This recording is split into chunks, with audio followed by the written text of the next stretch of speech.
توصل مسؤولو الزمالك لاتفاق مع الكولومبي كارلوس أسوريو على تولى تدريب فريق الكرة الأول بالنادي، خلفاً للبرتغال جوسفالدو فيريرا الذي رحل بالتراضي.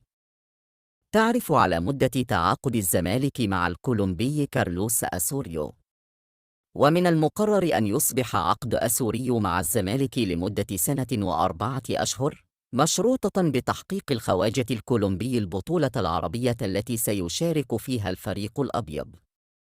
وكان الزمالك توصل لاتفاق مع الألماني هيرليتش من أجل توليه قيادة الفريق، وبعدما حضر المدرب إلى القاهرة لم يتم الاتفاق بين الطرفين، وعاد مرة أخرى إلى بلاده. ويستعد الزمالك لمواجهة البنك الأهلي في 9:15 مساء الأحد باستاد القاهرة الدولي، ضمن منافسات الجولة 24 لمسابقة الدوري المصري.